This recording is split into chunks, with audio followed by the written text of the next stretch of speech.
Martial Pick, Kabanata 5277. Disciple Shao Kai. 8 7th grade master at isang 6th grade master. Sa katunayan, walang dapat mangyari sa kanila na nagbabantay para sa isang grupo ng mga Emperor Realm Cultivator habang sila ay sumusulong sa Heaven Opening Realm, lalo na't ang mga disipulong ito na nagmula sa Dao Temple ay lahat ay may matibay na pundasyon at matatag na Dao Seals. Pinagsasama-sama ang tulong ng Heavenly Yuan Seal Stabilizing Pills na ibinigay sa kanila ni Yang Kai, ang kanilang mga pag-unlad ay masasabing maayos at matatag na may isa o dalawang paminsan-minsang maliliit na sinok, ngunit walang mapanganib na nangyari. Ang puso ng babaeng Emperor Realm Cultivator na pinangangasiwaan ni Miao Feiping ay bahagyang nagmamadali ng sumulong siya, ngunit salamat sa kanyang napapanahong tulong, nagawa niyang kalmeyan ang sarili at natapos ang kanyang tagumpay ng walang insidente. Ang powers of the seven elements ay nagsanib sa kanilang mga katawan, na naghiwalay sa langit at lupa at lumikha ng miniature universe. Ang patuloy na aura ng kapanganakan ng mga universo ay maaaring madama sa kawalan. Sa loob ng ilang araw, 9 na Heaven Opening Realm Masters ang dumating sa lugar na ito, at pagdiriwang, 19 ang natira. Ang mga bagong sulong na juniors ay napuno ng saya. Ang pagpunta mula sa Emperor Realm patungo sa Heaven Opening Realm ay isang napakalaking hakbang sa lakas. Kung ito ay sumusulong lamang sa low grade, kung gayon ang pagtalon ay hindi masyadong halata, ngunit lahat ng 10 sa kanila ay direktang sumulong sa 6th grade. Pagkabalik, hanggat nakatutok sila sa pagpapatatag ng kanilang mga kaharian, pagkatapos ay kapag naging pamilyar sila sa kanilang kapangyarihan, masasabing tataas ang kanilang lakas ng humigit kumulang 100 o kahit 1,000 beses kumpara sa mayroon sila noon. Sa bagay na ito, ang Heavenly Way ay maaaring ituring na hindi patas. Ang mga may natatanging kakayahan at talento ay nagawang iwan ang kanilang mga kapantay sa proseso ng pagsulong sa Heaven Opening Realm. Ang mga tanga na walang kakayahan ay hinayaan na magmukmak sa ilalim ng Heaven Opening Realm, kung posible pang ang makapasok sa kaharian na iyon. Ngunit kailan pa naging ganap na patas ang langit? Ang 10 bagong sulong na 6th grade cultivator ay naiwan kay Feng Ying upang ibalik sa Great Evolution Pass upang manirahan. Sa pangkalahatan, ang mga bagong advanced na Heaven Opening Realm Cultivator ay hindi maaasahan dahil maraming oras ang kailangang gugulin para ma-stabilize ang kanilang cultivation.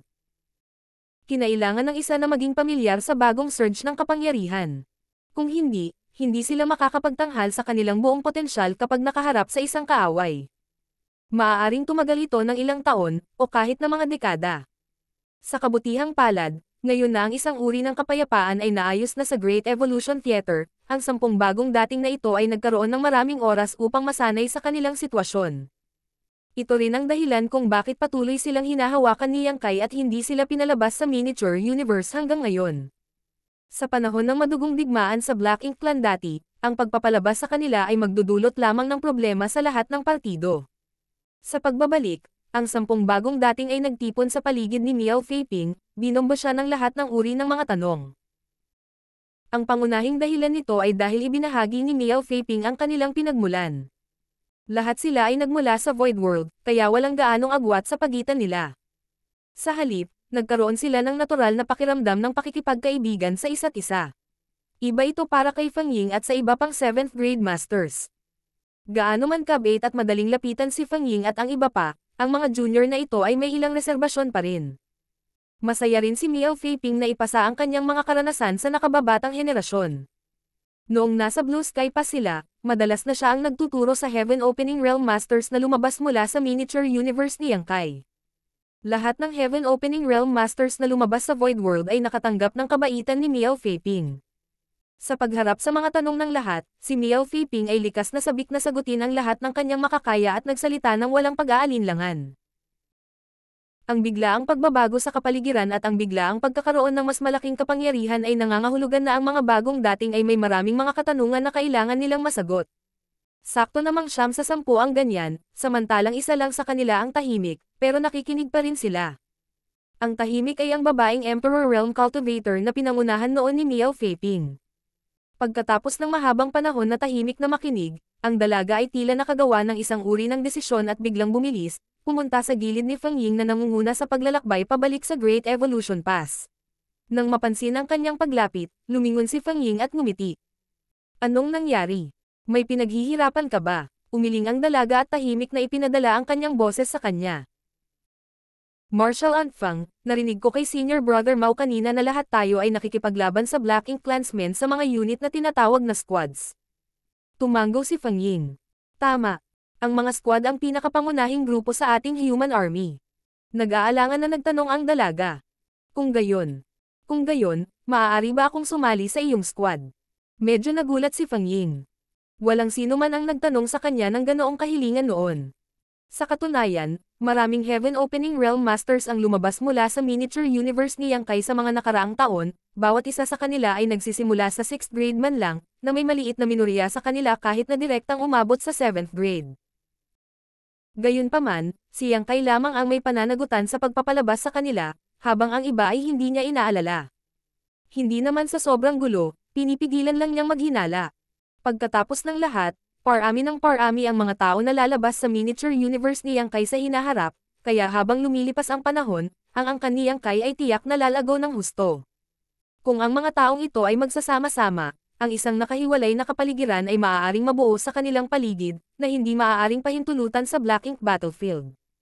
Sa brutal na digmaang ito, ang pinagmulan at katayuan ay walang kahulugan, lahat ay magkakapatid na magkasamang nabuhay at namatay. Alam na alam ito ni Yang Kai, kaya't ang mga cultivator na dinala niya noon sa Blue Sky Pass ay karaniwang lahat ay ibinigay sa army commanders upang alagaan habang hindi niya kailangang makialam. Sa ngayon, maraming pwedeng gawin sa Great Evolution Pass at abala ang lahat. Kung hindi, si Yang Kai ay hindi personal na mangganguna sa Dawn Squad 7th Grade Masters upang kumilos bilang protectors. Madaling makita ang mga resulta nito mula sa kasalukuyang pagsasaayos ng Dawning Light. Sa lahat ng cultivator na lumabas sa Void World, si Miao Feiping lang ang sumama sa Dawn Squad. Ang iba ay nakakalat lahat sa mga squad ng iba't ibang dibisyon. Ito ay dahil din sa matagal ng kakilala at pakikipag-ugnayan ni Yang Kai kay Miao Feiping. Kung talagang nilayon ni Yang Kai na tipunin ang kanyang sariling puwersa, kung gayon ang kabuuan ng Dawn Squad ay nasa 6th grade at 7th grade.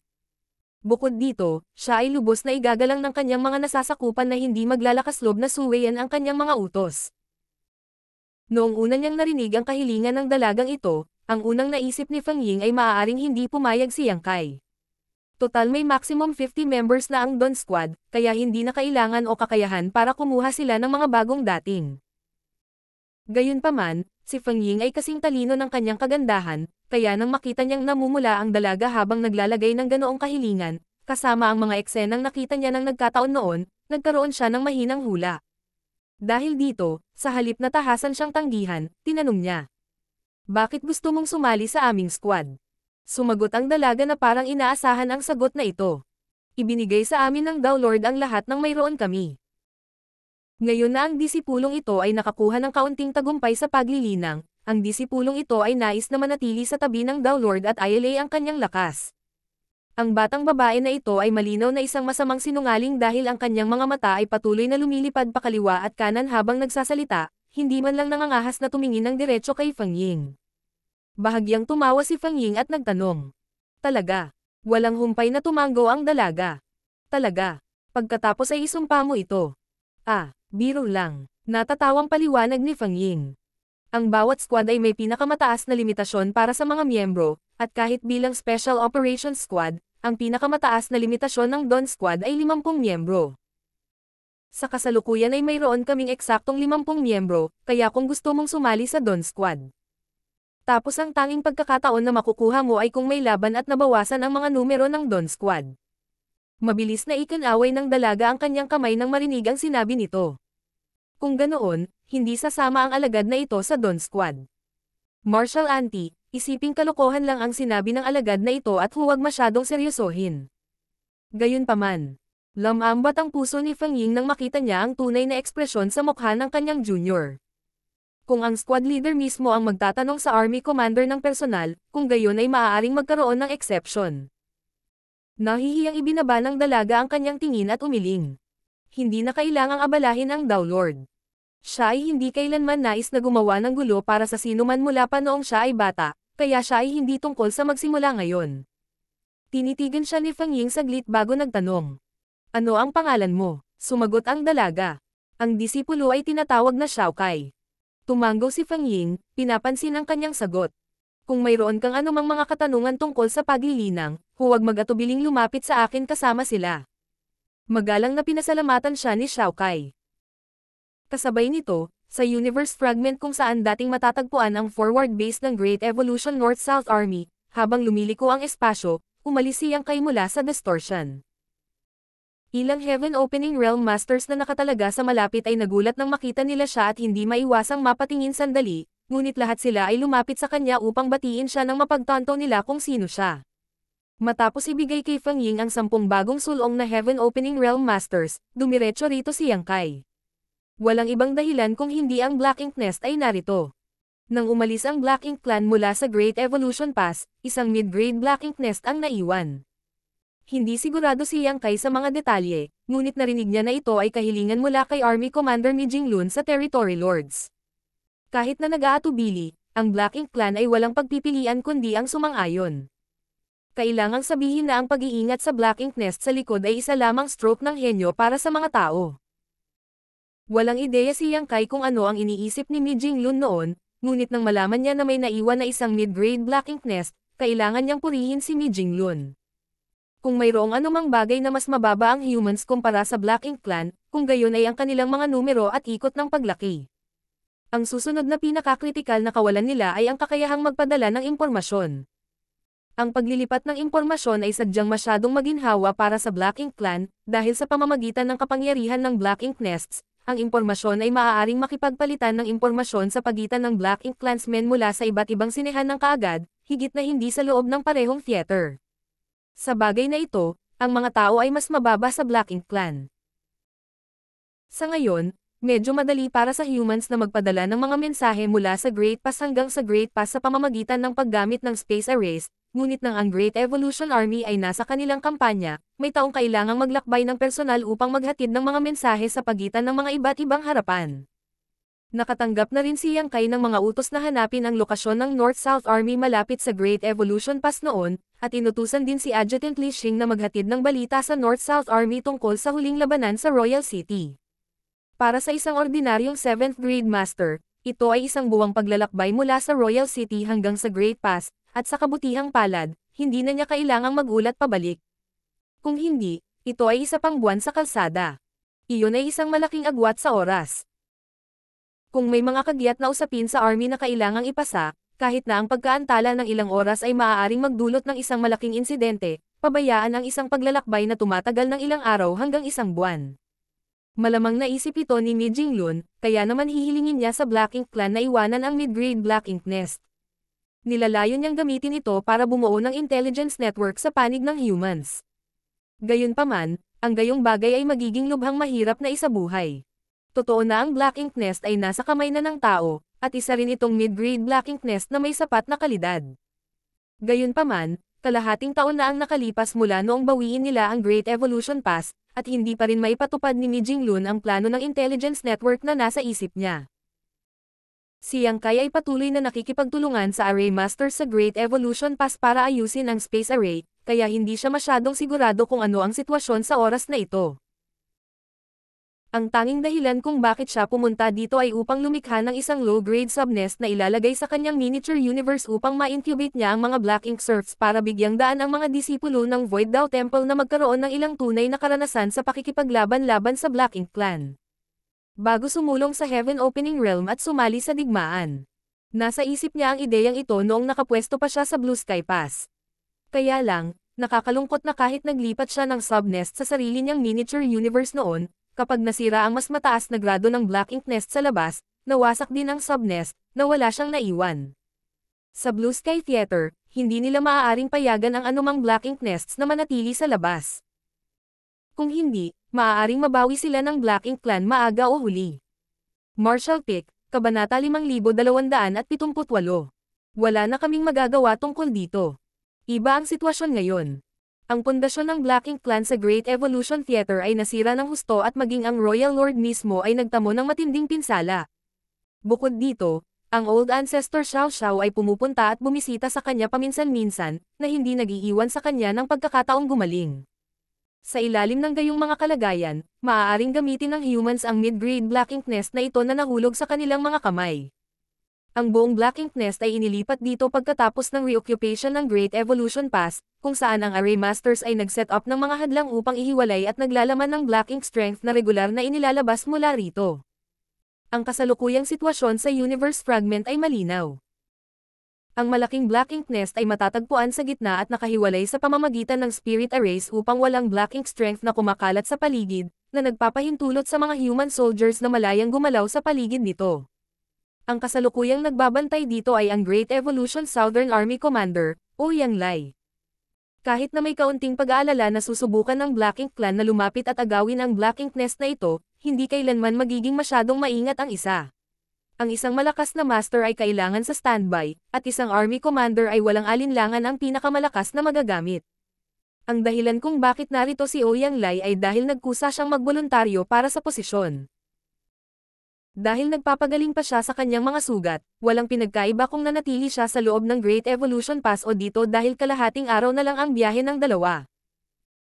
Matatagpuan din dito ang pansamantalang Army Headquarters ng Southern Army, kaya pagkadating, si Yang Kai ay tumanggap ng pahintulot na pumasok at sa sandaling pumasok siya, nakita niya ang isang medyo maputlang mukha na Ouyang Lai na sinasaway ang kanyang disipulo. Tamad kang brat. Kahit ay drag ang iyong mga paa noong hiniling kong pumunta sa Great Evolution Pass para kumuha ng alak. Hindi ko alam kung para saan ang mga paa mo. Si Gang Lian ay tumayo sa harap ni Ouyang Lai na may masamang mga mata, na nagpapahintulot sa kanyang Hanord Master na dumuraan siya nang hindi gumagalaw. Malinaw na hindi siya estranghero sa sitwasyong ito. Matapos siyang pagsabihan ni Ouyang Lai, tamad na sumagot si Gang Lian. Hanord Master, sinabi ni Marshal Uncle Mi na sugatan pa ang katawan mo, kaya hindi ka dapat uminom ng sobra.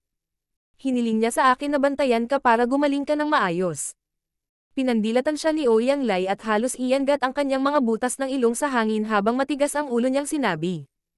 Marshal Uncle Mi, ako ba ang iyong Hanord Master o si Big Head Mi ang iyong Hanord Master? Tinusok niya ang ulo ni Gang Lian gamit ang kanyang daliri. Itinuro ko sa iyo mula pagkabata na makinig sa iyong Hanord Master, at ngayon tumingin sa iyo. Hindi na nakikinig sa anumang sasabihin ko, ngunit masaya kang makinig sa anumang sasabihin ni Big Head Mi. Bukas, paalisin na kita sa aking sekta, pagkatapos ay maaari kang pumunta at hanapin si Big Head Mi at hilingin sa kanya na maging master mo. Ang kawawang Gang Liang ay isa pa ring 7th grade master, kaya ang panonood sa kanya na pinagagalitan na parang isang maliit na bata ay nagpalaki ng mga mata niyang kay sa gulat. At saka, Big Head Mi, hindi masyadong malaki ang ulo ni Mi Jinglun. Ang eksenang ito ng isang master na pinagalitan ang kanyang disipulo ay napakatindi kaya naramdaman ni Yang Kai na mas mabuting huwag na lang niya itong panoorin. Nang malapit na siyang umatras, biglang lumingon si Ouyang Lai na parang nakita niya lang siya at tumawag. Young boy, dumating ka na. Walang ibang pagpipilian si Yang Kai kundi ang pagnangalitin ang kanyang mga ngipin at i-cup ang kanyang kamao. Pagbati, Senior Ouyang. Pagkatapos, bumaling siya kay Gang Lian. Senior Brother Gang. Binalikan ni Gang Lian ang kanyang pagbati. Tumawa si Ouyang Lai at ipinulupot ang kanyang mga braso sa balikat ni Yang Kai. Dumating ka sa tamang oras. Kakapadala lang ng Inner Sanctum na gusto nilang mag-set up ka ng space array dito. Inihanda na ang mga materyales. Tingnan at tingnan kung saan mas angkop na i-set up ang bagay na ito. Dumating si Yang Kai sa fragment ng universe na ito para sa kanyang sariling mga dahilan tungkol sa Black Ink Nest, ngunit mayroon din siyang maayos na negosyo. Nais ni Siyang Shan na tulungan niya silang mag-set up ng space array dito upang ang mga mula sa Inner Sanctum ay madaling makalabas at makaalis. Natural, si Ouyang Lai ay naabisuhan na. Kahit saan ay ayos lang, maaari kong ayusin ang space array kung saan naaangkop si Senior Ouyang. Ngumiti pabalik si Yang Kai. Napabuntong hininga si Ouyang Lai. Kung ang aking disipolo ay kasing masunurin mo, patuloy na nakikipag-usap sa akin, ito ay nagpapalubha, hindi ba't sasabihin mo? Ano ang masasabi ni Yang Kai? Nagbingi-bingihan lang siya dito. Hininaan ni Ouyang Lai ang kanyang boses. Mayroon ka bang alak? Bago makasagot si Yang Kai, sumulyap si Ouyang Lai ng may mahigpit na tingin. Huwag mong sabihin hindi mo gagawin. Alam kong nagpapalaki ka ng mga buhay na nilalang sa iyong miniature universe, kaya dapat mayroon ka ng anuman at lahat. Ang layunin ng pagpatay sa mga mata na iyon ay tila nagmumungkahi na papatayin niya siya nang walang libing kung maglakas loob si Yang Kai na lumabas sa kanyang bibig ang salitang hindi. Bamantong hininga si Yang Kai. Senior Ouyang, hindi ka pa ganap na gumaling.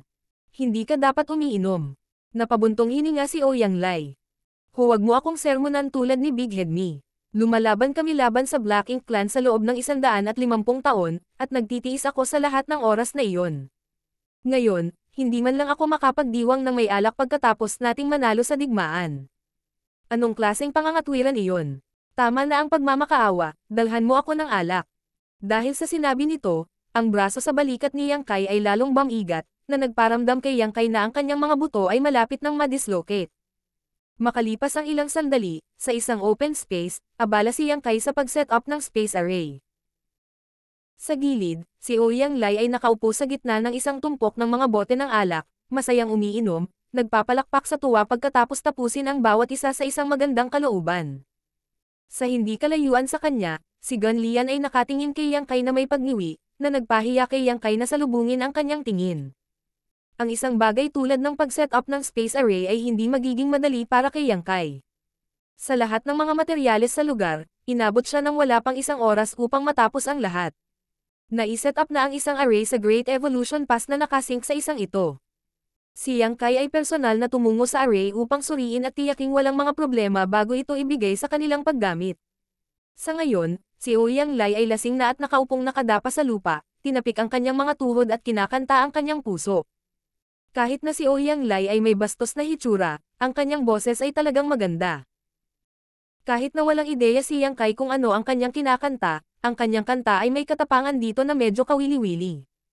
Pagkatapos maglakad papunta sa gilid ni Ouyang Lai, kinuyam ni Yang Kai ang kanyang kamao. Senior Ouyang, tapos na ang space array. Mabuti. Nagsalita si Ouyang Lai sa magandang mood, hawak pa rin ang bote ng alak. Higit pa rito, ang junior na ito ay may isang mapangahas na kahilingan. Magsalita ka. Nagsalita si Ouyang Lai na may singkit na mga mata na nagpapakita ng hindi maipaliwanag na pakiramdam ng kawalang ingat. Nais ng junior na ito na makakuha ng subnest na ilalagay sa loob ng kanyang miniature universe upang tumulong sa paglilinang ng mga disipulo sa aking miniature universe. Dapat malaman ng senior na maraming 6th grade at 7th grade masters ang umalis sa miniature universe ng junior na ito. Sa kasamaang palad, bago pumasok sa Black Ink Battlefield, wala sa kanila ang nakatagpo ng Black Ink Clan dati. Kung nakaharap nila ang ilang Black Ink Clansmen sa panahon ng kanilang paglaki, ito ay magiging kapaki-pakinabang sa kanila kapag sila ay tunay na pumasok sa battlefield sa hinaharap. Tumango si Ouyang Lai sa kanyang mga sinabi. Tama na, ngunit walang silbi na kausapin ako tungkol dito. Ako lang naman ang doorman dito. Kailangan mong humingi ng pahintulot sa Old Ancestor. Sumagot si Yang Kai. Pumayag na ang Old Ancestor. Sinabi niya na puntahan kita. Biglang ngumiti ng makahulugan si Ouyang Lai. Walang silbi kahit na pumayag ang Old Ancestor. Natarante si Yang Kai. Hindi naiintindihan ng junior na ito. Inabot ni Ouyang Lai at itinuro ang Black Ink Nest na nababalot ng spirit array sa likod niya. Dahil wala rin tayong magagawa tungkol dito ngayon. Anong ibig mong sabihin? Lalong naguluhan si Yang Kai. Uminom ulit si Ouyang Lai ng isang subo ng alak bago idirekta si Gun Lian. Ipasok mo siya at ipakita sa kanya. Pagkatapos tanggapin ang kanyang yutod, nilinggan ni Gun Lian si Yang Kai. Brother Yang, sumama ka sa akin. Maraming salamat. Sa kalagitnaan ng pagsunod kay Gun Lian sa Black Ink Nest, tumawa ng mapait si Yang Kai. Brother Gung, huwag mo akong sisihin. Wala akong ibang pagpipilian. Natural, pinag-uusapan niya ang paghiling ni Ouyang Lai ng alak. Ikinaway ni Gun Lian ang kanyang kamay. Iginiit ng kagalang-galang na guro, kaya't si kapatid na Yang ay wala sa posisyon na lumaban. Naiintindihan ko. Sa katunayan, ang mga pinsala ni Hanord Master ay naging matatag na kaya hindi siya masasaktan ng kaunting alak. Nag-aalala lang si Marshal Uncle Mi na baka uminom siya ng sobra kaya naman sinabi niyang bantayan ko siya. Napabuntong hininga si Yang Kai. Mahirap din para sa iyo, Brother Gung. Napangiti si Gun Lian. Utang ko ang Hanord Master sa pagpapalaki at pagtuturo sa akin. Ngayon na ang gang na ito ay nakagawa ng ilang mga tagumpay sa paglilinang at maaaring pangalagaan ang kanyang sarili, natural na kinakailangan na bayaran ang mga pabor na iyon sa Hanord Master. Walang anuman ito. Habang nagsasalita sila, dumating sila sa loob ng Black Ink Nest. Si Yang Kai ay likas na pamilyar sa mga bagay tulad nitong Black Ink Nest. Siya ay nasa loob at labas ng maraming Black Ink Nests, kabilang ang low-grade at mid-grade Black Ink Nests. Siya rin ang unang nakaalam na ang Black Ink Nests ay maaaring makipag-usap sa isa't isa. Bago iyon, Ang mga tao ay may ideya ngunit walang patunay sa bagay na iyon. Masasabing walang mas pamilyar sa Black Ink Nests kaysa sa kanya sa buong human race. Hiniling ni Marshall Uncle Me sa Black Ink Clan na iwanan ang Black Ink Nest na ito dahil umaasa siyang lumikha ng intelligence network para sa mga tao na gumagamit nito. Kung magagamit natin ang Black Ink Nest sa paraang ginagamit ng Black Ink Clan, sa hinaharap, magiging mas madali para sa ating lahi ang pagpasa ng impormasyon. Dapat ding malaman ni Brother Yang kung gaano kalayo ang bawat Great Pass, at kapag sumiklab ang digmaan, magiging napakahirap para sa army na makipag-ugnayan sa isa't isa. Kung maitatag ang network na ito, magiging kapakipakinabang ito para sa ating hinaharap na krusada. Tumanggo si Yang Kai bilang pagsang-ayon. Sa kasalukuyan, walang mga problema sa pagpapakain ng mga mapagkukunan. Ang Black Ink Nest ay nakaka-absorb ng mga materyales ng likas. Gayunpaman, pagkatapos masipsip ang mga materyales, ang lahat ng enerhiya ay automatikong ilalagay patungo sa pagsilang ng mga bagong Black Ink Clansmen. Hindi kami nakagawa ng mga subnest. Bakit ganun? Kumunat ang noo ni Yang Kai. Nakita niya kung gaano kataas ang ranggo ng Black Ink Nests na gumawa ng mga subnest noon, kaya alam niyang hindi ito dapat maging mahirap. Dahil tayong mga tao ay walang paraan para kontrolin ang Black Ink Nest sa kasalukuyan. Paliwanag ni Gang Lian. Maaaring alam ni Brother Yang na para makontrol ang Black Ink Nest, kailangang i-connect ng isang tao ang Divine Sense dito sa kamalayan ng Black Ink Nest at maging isa sa para makontrol ito. Talaga. At dyan ang problema. Ang pagkonekta sa kamalayan ng Black Ink Nest ay hindi isang problema, ang problema ay ang Black Ink Clan ay nag-set up na ng isang ambush sa loob ng umiiral na network, kaya sa sandaling ang sinumang tao ay gumawa ng koneksyon, sila ay agad na inaatake ng puwersa. Nang higit sa 100 territory lord sa isang iglap. Sa isang paligsahan ng spiritual energy lamang, ang ating 8th grade masters ay natural na hindi natatakot sa alinmang territory lord. Gayunpaman, ang ating mga tao ay maaari lamang lumaban ng mag-isa, habang ang Black Ink Clan ay maaaring humiram ng lakas ng ilang Black Ink Nests para umatake sa isang grupo, ibig sabihin ay walang 8th grade master ang makakatagal dito. Ang iilang 8th grade division commander na sumubok noon ay lahat ay dumanas ng iba't ibang antas ng pinsala sa kanilang kaluluwa. Sa wakas ay naunawaan ni Yang Kai. Naranasan na niya ang katulad noon. Dati, nakakonekta din siya sa kamalayan ng Black Ink Nest para hanapin ang iba pang Black Ink Nests, at noon din siya inatake ng mga kamalayan ng maraming feudal lords sa kakaibang espasyo. Sa kabutihang palad, mayroon siyang proteksyon ng Soul Warmang Lotus, kaya kahit na siya ay humaharap sa maraming kalaban ng mag-isa, nagawa pa rin niyang talunin ang Black Ink Clan. Ang kinakaharap ngayon ng mga tao ay eksaktong parehong isyo na naranasan ni Yang Kai noon. Alam siguro ng Black Ink Clan na susubukan ng humans na kumonekta sa Black Ink Nest para magamit ito, kaya naghanda sila ng mahigit 100 territory lords para maghintay sa pagtambang sa loob ng kakaibang espasyong iyon. Sa sandaling maramdaman nila ang pagpasok ng kamalayan ng isang tao, agad silang aatake. Sa ganitong mga sitwasyon, makakalaban kaya ng sinumang 8th grade master. Higit pa rito, kung ang iilang 8th grade masters ay hindi umatras sa tamang oras, kung gayon maaari silang magkaroon ng hindi na mapananoli na pinsala sa kanilang mga kaluluwa at napahamak. Ipinagpatuloy ni Gang Lian. Nasubukan na ito ng Old Ancestor, ngunit malamang na naramdaman ng mga territory lord ang lakas ng Old Ancestor at nagkusa silang umatras kapag naramdaman nila siya. Dahil dito, maging ang Old Ancestor ay walang magawa sa bagay na ito. Marshall Pick, Kabanata 5279. Maaaring may gamit sa iyo ang bagay na ito. Ito ay isang awkward na sitwasyon na kinakaharap ng Great Evolution Army. Sa kabila ng pagkakaroon ng Black Ink Nest sa kanilang mga kamay, wala silang paraan para magamit ito ng epektibo, gayunpaman, masyadong sayang ang pagsira nito. Natural, ang Old Ancestor ay hindi natatakot sa mga territory lord. Gayunpaman, pagkatapos nilang maramdaman ang lakas ng Old Ancestor, ang mga territory lord na nakahiga sa pagtambang ay agad na makakatakas, na iniwang walang magawa ang Old Ancestor. Isa pa, hindi na parang maaari na lang nilang hintayin ang Old Ancestor na nakastandby sa loob ng Black Ink Nest magpakailanman. Hindi inasahan ni Yang Kai ang sitwasyong ito. Naisip niya na matagal nang sinimulan ng humans ang paghahanda ng network ng impormasyon pagkatapos makuha ang Black Ink Nest sa loob ng mahabang panahon, ngunit ngayon ay tila kailangan ng higit na pagsasaalang-alang para sa bagay na ito. Totoo na siya ay malubhang nasugatan at nawasak pa ang maraming feudal lord consciousness noon sa kakaibang espasyo ng Black Ink Nest. Sa proteksyon ng Soul Warmang Lotus, iniwan niya ang feudal lord sa isang miserableng estado sa kabila ng pakikipaglaban ng isa laban sa 12 dosenang, ngunit nakaharap lamang niya ang mga feudal lords at isang territory lord noon. Ngayon, maraming territory lord ang nag-set up ng isang ambush sa kakaibang espasyong iyon, at mayroon silang malinaw na tinukoy na plano sa pagkakataong ito. Maging ito man ay ang sukat o ang sitwasyon, ito ay ibang-iba sa dati. Kumpiyansa si Yang Kai na ang kanyang kaluluwa ay hindi mas mababa sa sinumang territory lord, kaya sa one-on-one, hindi siya natatakot na matalo. Bukod dito, sa proteksyon ng Soul Wormang Lotus, siya ay walang takot laban sa anumang pag-atake sa kanyang kaluluwa. Gayunpaman, kung ang bilang ng mga territory lord ay napakarami, kung gayon ay wala rin siyang magagawa tungkol dito. Iyon ay maliban kung maaari siyang humiram ng isang uri ng malakas na puwersang panlabas. Pagkatapos ng maikling pagninilay-nilay, sinabi ni Yang Kai, "Maraming salamat, Brother Gong. Babalik ako at tingnan kung makakagawa ako ng solusyon sa sitwasyon dito." Hindi naman siya pinahirapan ni Gong Lian at ngumiti lang. "Maglaan ka ng oras dito, Brother Yang, hindi ito isang kagiat na bagay. Higit pa, ang mga nakatataas ay nag-iisip din ng mga ideya. Tiyak na ito ay malulutas sa lalong madaling panahon."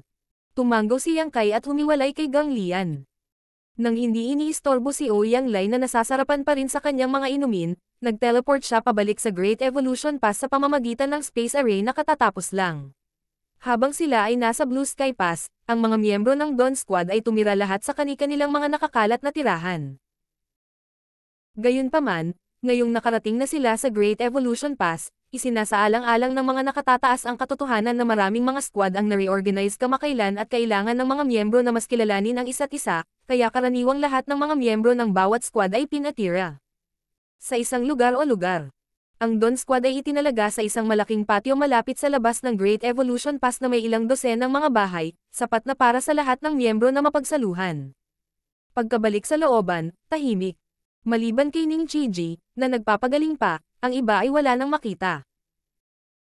Sa kasalukuyan, ang buong Great Evolution Pass ay nasa isang estado ng gulo at halos lahat ng mga sundalo ng Great Evolution Army ay abala sa muling pag-aayos ng lahat, pagbuo o pag-aayos ng iba't ibang mga pasilidad sa paligid ng Great Evolution Pass, kaya walang oras para sa kanila na idle. Pinuntahan ni Yang Kai upang tingnan kung ano ang dulot ng mga pinsala ni Ning Chiji at nabuhayan siya ng loob nang makitang bumuti na siya ng kaunti. Ang miniature universe ni Ning Chiji ang napinsala sa nakaraang digmaan, isang napakahirap na pinsala na dapat magkaroon ng isang heaven-opening realm master, kaya ang proseso ng pagbawi ay napakabagal din. Gayunpaman, ang katotohanan na may mga pagpapabuti ay nangangahulugan na walang dapat ipag-alala. Ito ay nagbigay daan kay Yang Kai na makahinga ng maluwag. Sa panahon ng madugong labanan sa Royal City, ang pagkawala ni Chi Taichu ay isa ng matinding sakit sa puso para sa kanya, kaya hindi nakatagpo ng anumang aksidente si Ning Chiji. Pagkatapos sabihin kay Ning Chiji na alagaan ang kanyang sarili, umalis si Yang Kai para makita ang Old Ancestor. Kailangan niya ang tulong ng Old Ancestor upang harapin ang usapin tungkol sa Black Ink Nest. Kung tutusin, kailangan nilang harapin ang maraming territory lords na nakahiga sa pagtambang. Dahil hindi ito kinaya ng Old Ancestor ng mag-isa, maaari lamang niyang hiramin ang kanyang lakas. Matapos makipag-ugnayan sa Old Ancestor Xiao Xiao sa loob ng maraming taon, naging malapit na silang dalawa sa isa't isa, kaya pagkarating sa silid ng Old Ancestor, pumasok kaagad si Yang Kai nang hindi na kailangang ipaalam ang sarili o ipaalam sa sinuman. Sa isang batong pavilion na matatagpuan sa isang maliit na hardin, ang Old Ancestor ay masayang ngumunguya ng minatamis na prutas, na nag-iiwan ng mga mumo sa kanyang bibig. Naupo si Yang Kai sa isang upuan sa harap niya at casual na nagbuhos ng isang tasa ng tubig, ininom ang lahat, at pagkatapos ay bumantong hininga ng malalim, na mukhang abala. Hindi man lang siya tinitigan ng Old Ancestor. Matapos maubos ang isang stick ng minatamis na prutas, kumuha siya ng isa pa at nagpatuloy sa pagkain. Kung kailangang sabihin ng isa kung anong uri ng bagay ang pinakadala ng space ring ni Old Ancestor Xiao Xiao, kung gayon ito ay dapat na merienda. Sa mga araw na ginugugol niya sa pagpapagaling sa miniature universe ni Yang Kai, madalas niyang dinadala siya sa mga pinakamataong lungsod, at kahit na hindi niya alam kung gaano karaming pagkain ang nabili at naimbak niya sa mga taong iyon. "May kailangan ka." Sa wakas ay nagsalita ang Old Ancestor matapos ang isa pang stick ng minatamis na prutas. "Wala." Napangiti si Yang Kai. "Naisip ko lang na bumisita."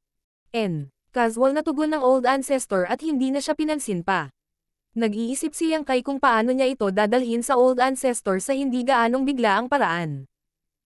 Nandito siya pangunahin para manghiram ng isang bagay mula sa kanya, at sa kabila ng pagkakakilala nila sa isa't isa, hindi may iwasang mapahiya siya na hilingin lamang ito. Nalaman iyon ng Old Ancestor, ngunit dahil hindi nagsalita si Yang Kai, hinayaan na lang niya ito na mag-isip sa kanyang isipan. Hindi nagtagal, isang maliit na dakot ng mga tuhog na kawayan ang nakatambak na sa harap ng Old Ancestor. Ang mga minatamis na prutas ay napakatamis, ngunit ang labis sa mga ito ay masama sa ngipin. Maliwanag, ang Old Ancestor ay may labis na pananabik, ngunit pagkatapos ng kasiyahang buntong hininga, tumingin siya sa paligid bago tuluyang tumigil ang kanyang mga mata kay Yang Kai, at sinenyasan siya ng kanyang daliri. Mabilis na itinuwid ni Yang Kai ang kanyang likod at inilapit ang kanyang tainga, handang makinig sa mga tagubilin ng Old Ancestor. Gayunpaman, ang Old Ancestor ay pinunasan lamang ang kanyang matamis na mga kamay sa kanyang manggas. Napaawang ang bibig ni Yang Kai. Kung gusto mong panasan ang iyong mga kamay, hindi ba't mas maganda kung ipag-iigib kita ng tubig? Mas gusto ko sa ganitong paraan. Bumalik ang Old Ancestor. Ano ang gagawin mo dito? Hinawakan ni Yang Kai ang kanyang noo. Pagkaraan ng ilang sandali, habang nililinas ang kanyang mga kamay, ang Old Ancestor ay naglabas ng isang tasa mula sa kung saan at itinulak ito sa direksyon ni Yang Kai. Masigasig na pinunan ito ni Yang Kai para sa kanya. Matapos uminom ng tubig, maluwag na nagsalita ang Old Ancestor. Sabihin mo sa akin, ano ang hinahanap mo sa akin? Tahimik na sinabi sa kanya ni Yang Kai. Gusto kong humiram ng isang bagay sa iyo. Tulad ng ano? Isang soul type na artifact. Nagulat ang Old Ancestor. Ano ang kailangan mo ng isang soul type na artifact? Ipinaliwanag ni Yang Kai. Upang harapin ang Territory Lords na nakahiga sa pagtambang sa loob ng Black Ink Nests. Wala silang paraan para harapin ang Black Ink Nest doon, tama ba? Kung mayroon akong sapat na soul type na artifact, maaaring malutas ko ang problema. Kumunat ang noo ng Old Ancestor. Huwag kang maging walang ingat. Sa kasalukuyan, ikaw ay hindi hihigit sa isang 7th grade master. Ang bawat isa sa mga Territory Lord na naghihintay ay kasing lakas ng isang 8th grade master. Bukod dito, sa sandaling maramdaman nila na ang isang kaluluwa ay kumukonekta mula rito, agad silang maglulunsad ng pag-atake. Kahit na may soul type na artifact na nagpoprotekta sa iyong soul, maaaring hindi ka makalabas ng ligtas. Natawa si Yang Kai. Maraming salamat, Old Ancestor, para sa iyong pag-aalala, ngunit dahil sinabi ko na, tiwala ako sa aking kakayahang magtagumpay. Maaaring hindi ito alam ng Old Ancestor, ngunit nagkaroon ako ng tiyak na kayamanan noong mga unang araw ng aking paglilinang, at sa proteksyon ng kayamanan na iyon, ang mga Territory Lord, at maging ang Royal Lords ay walang magawa sa aking kaluluwa.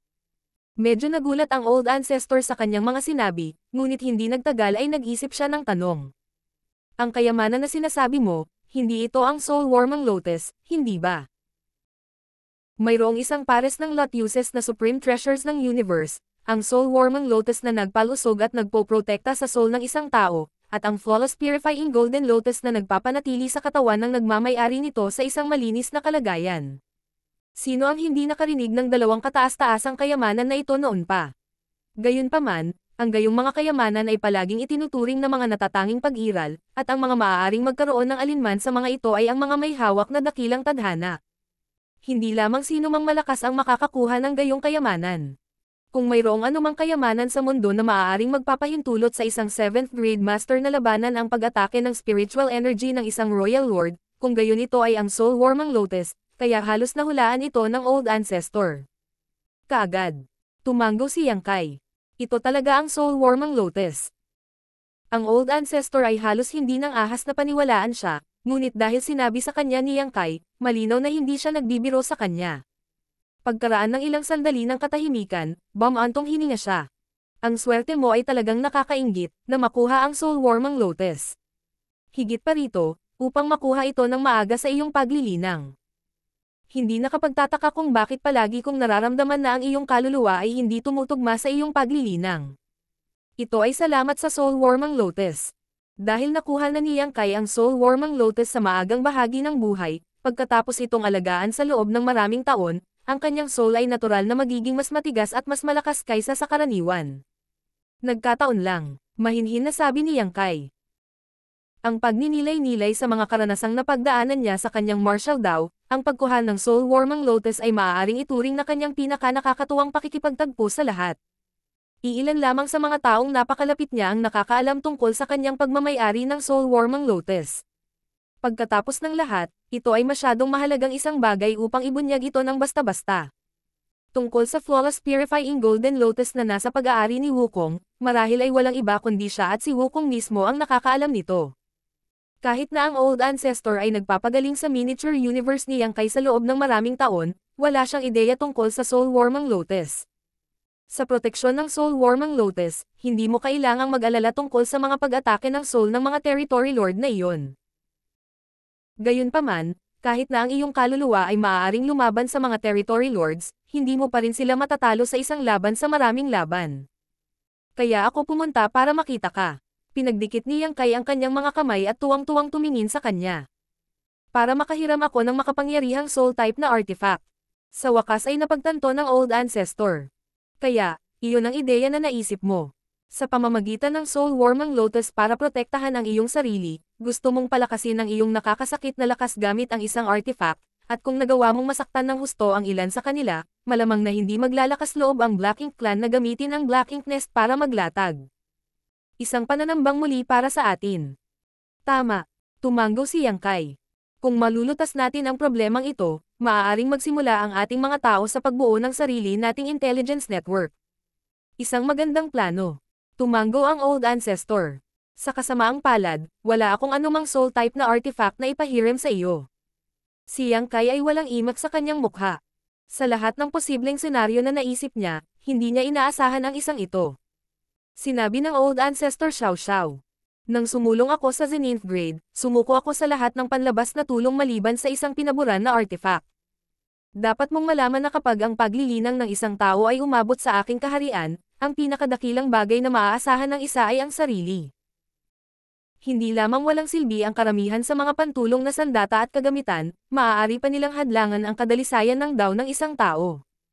Ang mga salita ng Old Ancestor ay parang sinusubukan niyang ipaliwanag ang kalagayan ng isang kagalang-galang na 9th grade master sa kanya, ngunit hindi pa rin ba ito isang uri ng pagtuturo? Si Yang Kai ay nakinig ng mabuti. Hindi nagtagal ay binago ng Old Ancestor ang paksa ngunit. Kahit na wala akong soul type na artifact na ipahiram sa iyo, mayroon akong isang bagay na dapat umayon sa iyong mga pangangailangan. Sa katunayan, maliban sa iyo, malamang na wala ng ibang makakayang gamitin ang bagay na ito. Naintriga si Yang Kai. Ano ito? Pinisil ng Old Ancestor ang kanyang kamay at lumitaw ang isang jade slip. Pagkatapos, inihagis niya ito kay Yang Kai. Inabot ni Yang Kai at hinawakan ito, pagkatapos ay ibinaon niya ang kanyang divine sense at sinimulang imbestigahan ang nilalaman ng jade slip. Hindi nagtagal, bumungad sa kanyang mukha ang pagtataka. Soul-rending thorn. Sino ang nakaisip ng ganyang kabaliwan? Ipinaliwanag ng Old Ancestor Xiao Xiao. Sa mga unang araw ng Shattered Heaven, mayroong isang 8th grade master na namuhay sa pag-iisa at hindi nagpakita sa publiko. Siya ay malamang na nagtatanggol laban sa posibilidad na ang Cave Heavens at Paradises ay maaaring subukang hulihin siya. Matapos ang masusing pagsasaliksik sa loob ng maraming taon, nag-isip siya ng isang kakilakilabot at hindi karaniwan na artifact, pangunahin na gagamitin laban sa kagalang-galang na 9th grade masters ng Cave Heavens and Paradises, hindi alam na walang ni isang 9th grade master na naruroon sa 3,000 mga mundo. Noong panahong iyon, nasa 8th grade lang din ako. Dahil sangkot siya sa pagpatay sa isa sa mga disipulo ng aking Yin Yang Cave Heaven, binisita ko siya at nakuha ko ito. Martial Pick, Kabanata 5280. Pinipino ang soul-rending thorn. Hindi binanggit ng Old Ancestor kung ano ang nangyari sa 8th grade master na iyon sa pag-iisa, ngunit dahil ang soul-rending thorn na ito ay nasa kamay na ng Old Ancestor na ito, kung gayon ang kapalaran ng 8th grade master ay madaling mahulaan. Kahit na pareho silang nasa 8th grade, ang dalawang cultivator ay maaaring magkaroon ng malaking magkakaibang lakas, lalo na kapag inihahambing ang mga nagmula sa mga dakilang puwersa na may malalim na mga pamana tulad ng mga Cave Heavens at Paradise at mga rogue na walang anumang pundasyon na maaasahan. Si Yang Kai ay minsang hinabol ni Bright Sun Divine Monarch Cheng Yang sa Shattered Heaven noong siya ay nasa 6th grade, ngunit nagawa pa rin niyang makalayo sa kanya sa huli kahit papaano. Gayunpaman, kung ito ay isang 8th grade master mula sa alinman sa Cave Heavens o Paradises noon, hindi siya magiging maswerte. Iyon ang pagkakaiba. Kahit na ang Old Ancestor Xiao Xiao ay nasa 8th grade din noon, mayroon siyang pundasyon na umabant sa 9th grade, kaya paano maihahambing sa kanya ang isang palaboy na 8th grade master na may mababang average na lakas. Sa kanyang personal na pagkilos, malamang na hindi naging maganda ang dating may-ari nitong Soul Rending Thorn. Gayunpaman, kailangang sabihin na ang lalaki ay may ilang talento para mapaunlad itong Soul Rending Thorn. Kung gagamitin ng mabuti ang bagay na ito, makakatulong ito sa isa na talunin ang isang mas malakas na kalaban. Ang developer ng Soul Rending Thorn na ito ay pangunahing nag-isip nito upang ipagtanggol ang kanyang sarili laban sa 9th grade masters, ngunit kung ang gap sa lakas ay masyadong malawak, imposible pa rin itong magkaroon ng anumang epekto. Ang Soul Rending Thorn ay parehong malalim na secret technique at isa ring uri ng artifact, at wala sa alinmang gamit kung wala ang isa. Sa secret technique lamang ngunit kung wala ang artifact, hindi magagawa ng isa ang technique, ngunit sa artifact lamang at kung wala ang secret technique, imposible pa rin itong gamitin. Ang secret technique at ang artifact ay parehong kailangang-kailangan. At, tulad ng sinabi ng Old Ancestor, walang sino man ang tunay na maaaring gumamit ng bagay na ito sa buong potensyal nito kundi si Yang Kai. Para kay Yang Kai, ito ay isang malaking pagpapala. Pagkatapos magpaalam sa Old Ancestor, nagpadala si Yang Kai ng mensahe at mabilis na nakatanggap ng tugon, pagkatapos nito ay dumiretso siya sa isa sa mga pader ng Great Evolution Pass. Ilang saglit lang, dumating na siya at nakita niya ang isang figurine na hindi mapakali sa isang bahagi ng dingding. Lumapit sa kanya si Yang Kai at binati. Grandmaster. Si Grandmaster Ma Fan ay abala sa trabaho. Lumalakas ang World Force sa kanyang katawan at pawis na kasing lakas ng ulan. Nang hindi man lang itinaas ang ulo, sumagot siya. Sakto ang dating mo. Tulungan mo ako dito. Sa kasalukuyan, ang pinakaabalang grupo ng mga tao sa buong Great Evolution Pass ay ang Artifact Refiners at Array Masters. Na-recover lang ang Great Evolution Pass kalahating taon na ang nakalipas, kaya maraming bagay ang nangangailangan ng tulong ng mga profesional na ito sa pag-aayos at pag-set up. Ang lahat ng Array Masters at ang Artifact Refiner ay masyadong abala upang bigyang pansin ang anumang bagay.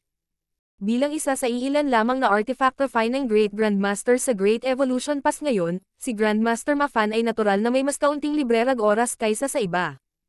Higit pa rito, mas naudyukan siyang magtrabaho kaysa sa iba dahil ito ang Great Evolution Pass, ang lugar na binantayan ng mga ninuno ng Great Evolution Paradise. Bagamat nawala ito sa loob ng 30,000 taon, sa wakas ay nabawi ito ng human race mula sa mga kamay ng Black Ink Clan.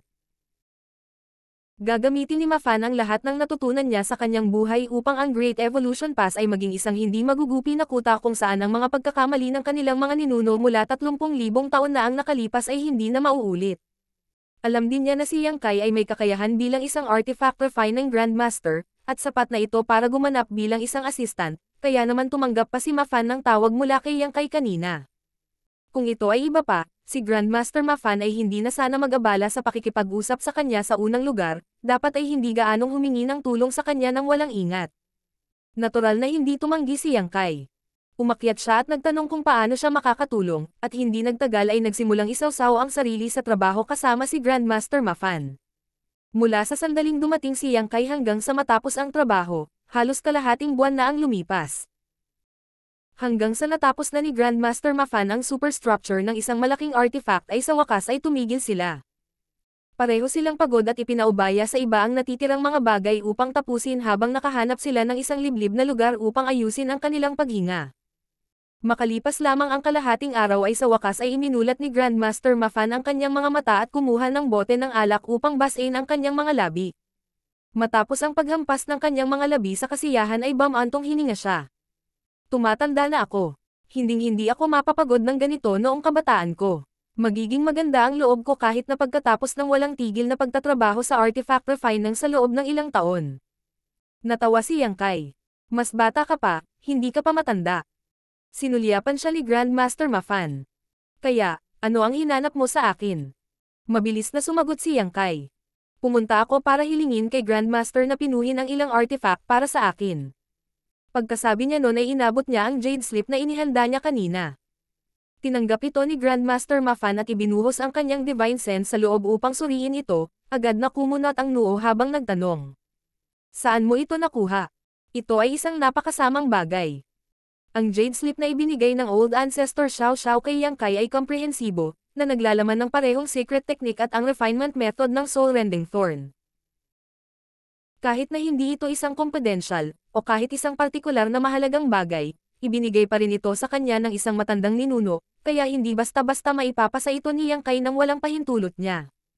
Kaya, ang ibinigay niya kay Grandmaster Ma Fan ay ang refinement method lamang, na na-transcribe niya sa isang bagong Jade Sleep. Kahit na ito ay paraan lamang ng pagpipino at kulang sa kaukulang secret technique, isang taong may kakayahan si Grandmaster Ma Fan ang makakapagsabi sa isang sulyap kung ano ang gamit ng bagay na ito. Kung ito ay nilikha, walang sinasabi kung anong uri ng pagtataksil at kaguluhan ang maaaring mapadali nito, at iyon ang dahilan kung bakit nagkomento siya na ito ay makasalanan. Ang Old Ancestor ang nagbigay nito sa akin. Paliwanag ni Yang Kai, dahil hindi na kailangang itago ito. Bahagyang nagulat si Grandmaster Ma Fan, ngunit pagkatapos ay tiningnan niya ang Jade Sleep at nagtakang sinabi. May kasama bang secret technique para sa artifact na ito? Sabay thumbs up sa kanya ni Yang Kai. Talagang matalas ang paningin ni Great Master. Tumangala si Grandmaster Ma Fan sa kanya. Dahil ibinigay ito ng Old Ancestor, hindi na ako magtatanong. Gayunpaman, dapat kong ipaalala sa iyo na ang paggamit ng bagay na ito ay tiyak na magdudulot ng matinding pinsala sa iyong sarili, kaya pinakamahusay na gamitin mo lamang ito kapag talagang kinakailangan. Seryosong sagot ni Yang Kai. Magtiwala ka, Grandmaster. Alam ko ang aking ginagawa. Tumayo si Grandmaster Ma Fan nang hindi na nagkomento pa. Sumama ka sa akin. Sinundan siya ni Yang Kai. Ang Great Evolution Pass ay may sarili ng refining hall ngayon. Sa katunayan, mula nang muling masakop ng Human Army ang Great Evolution Pass, binigyan ng pinakamataas na prioridad ang pagtatatag ng gumaganang refining hall at pill hall, dalawang pangunahing lugar kung saan itatayo ang pundasyon ng Great Evolution Pass. Gayunpaman, karamihan sa mga artifact refiner ay abala sa labas, kaya nang silang dalawa ay tumuntong sa refining hall, wala masyadong tao sa loob. Daan-daang mga barkong pandigma ang nakadaong sa malaking parisukat sa labas ng hall, malaki at maliit, na naging isang napakagandang tanawin. Ang mga barkong pandigma na ito ay lahat ay nangangailangan ng pagkumpuni. Nang umalis ang East-West Army mula sa Royal City patungo sa Great Evolution Pass, naayos na ng artifact refiners at array masters ang marami sa mga warship, ngunit iyon ay isang patchop na trabaho lamang dahil limitado ang oras. Pagkarating sa Great Evolution Pass, ang prioridad ay ang pag-restore ng Great Evolution Pass, kaya karamihan sa mga warship ay hindi pa naaayos at sa gayo'y nakadaong lahat dito. Kinailangan nilang maghintay hanggang sa tuluyang makalaya ang artifact refiners at array masters bago sila magawa. Pagkarating sa isang open furnace, nagtanong si Grandmaster Ma Fan. Handa na ba ang lahat ng materyales? Tumango si Yang Kai. Sa katunayan, ang mga materyal na kinakailangan para sa Soul Rending Thorn ay hindi mataas. Bukod sa isa o dalawang bihirang bagay, karamihan ay binubuo ng mga ordinaryong materyales. Sa ikalawang pag-iisip, hindi ito nakakagulat dahil nilikha ito ng isang 8th grade master na nagtatago sa hiwalay sa Shattered Heaven. Natural na kailangan niyang isaalang-alang ang kanyang pag-access sa mga materyales, at kung ang mga materyales na kailangan ay napakabihirang, hindi niya makukuha ang mga ito. Matapos kunin ang lahat ng mga materyales, ang Divine Sense ni Grandmaster Ma Fan ay lumakas saglit, at pagkatapos ay ibinalik niya ang Jade Slip kay Yang Kai. Gumawa ako ng ilang mga pagbabago na maaaring mapahusay ang kanilang kapangyarihan, ngunit kung isasaalang-alang na mayroon pa rin kasamang secret technique, hindi ako nangangahas na garantiya na ang mga pagbabago ay magkatugma. Tingnan mo ito sa iyong sarili. Kung ayos lang, aayusin natin ang mga artifact batay dito. Natanggap ni Yang Kai ang Jade Slip at tiningnan ito. Pagkaraan ng ilang sandali, lumitaw ang kagalakan sa kanyang mukha. Oo naman, si Grandmaster ay may matalinong mga mata. Ang mga pagbabagong ito ay banayad, ngunit sapat na upang mapataas ang kapangyarihan ng mga bagay na ito ng humigit kumulang 10%. Tungkol naman sa secret technique, medyo flexible kaya hindi maapektuhan. Maaaring sabihin na ang secret technique ay hindi magiging mahirap na gumanap para sa sinuman hanggat sila ay isang cultivator. Kaya lang, hindi lahat ay kayang bayaran ang halaga ng pagkast nito. Kaya, walang negatibong epekto ang mga pagbabago ni Grandmaster Ma Fan. Dahil nakumpirma na ang lahat ay maayos, si Grandmaster Ma Fan ay nagsimulang magpino ng hindi nagpapatalo. Sa katunayan, si Yang Kai mismo ay maaaring pinino sila. Total, isa rin siyang Grandmaster Artifact Refiner. Gayunpaman, gagamitin niya ang mga ito laban sa Territory Lords, kaya ang pagkakaroon ng trabaho sa kanila ni Grandmaster Ma Fan ay natural na makakatulong upang magarantya ang lakas ng Soul Rending Thorns. Bukod dito, kung siya mismo ang magpapadalisay sa mga ito, mas magtatagal ito. Araw-araw, pinipino ni Grandmaster Ma Fan ang soul-rending thorns habang si Yang Kai ay nagbigay ng tulong mula sa gilid. Ang iba't ibang pamamaraan ng pagpipino ng artifact ay isinagawa ng mga kamay ni Grandmaster Ma Fan, at hindi rin niya sinubukang iwasang makita ito, kadalasan ay gumagawa ng may layunin na mas malapitan ni Yang Kai. Sa ilalim ng mga sitwasyong ito, nagawa ni Yang Kai ang malaking pagpapabuti sa Tao of Artifact Refining, na kailangan niyang aminin na isang sorpresa. Ang unang soul-rending thorn ay tumagal ng 1 buwan para makumplito si Grandmaster Ma Fan. Ang natapos na soul-rending thorn ay parang isang mahabang karayom na kasing haba ng isang daliri. Madilim ang buong paligid, parang nabalot ng malakas na lason. Ngunit sa katunayan, ang bagay na ito ay hindi lason. Kinuha ito ni Yang Kai at pinag-aralan, gamit ang kanyang spiritual energy upang pinuhin ito ng kaunti at nalaman na walang kakaibang nangyari, na nangangahulugan na ang pagpipino ay isang tagumpay. Akala niya ay mas mabilis na mapapadalisay ni Grandmaster Ma Fan ang soul-rending thorn habang tumatagal, ngunit ang bawat solong soul-rending thorn ay inaabot siya ng 1 buong buwan upang matapos. Ito ay nagpatunay ng isang bagay, na kahit na ito ang unang pagkakataon ni Grandmaster Ma Fan na pinuhin ang artifact na ito, naabot pa rin niya ang kanyang limitasyon sa simula pa lang, kaya naman ang oras na naubos sa paglikha nito ay hindi nabawasan sa mga sumunod na pagtatangka. Makalipas ang 1 taon, matagumpay na napino ang 12 soul-rending thorns at naubos na lahat ang mga materyales na inihanda ni Yang Kai. Noon lang huminto ang kamay ni Grandmaster Ma Fan. Sapat na ba ito? Ngumiti si Yang Kai. Tama na. Nagtiwala siya na hindi rin magiging tanga ang Territory Lords para magamit niya ang soul-rending thorns ng 12 beses. Mas mainam kung kailangan lang niyang pumatay ng ilang Territory Lords bago sila umatras lahat. 12 sa kanila ay nilikha kung sakaling mangyari ang kapuspalad.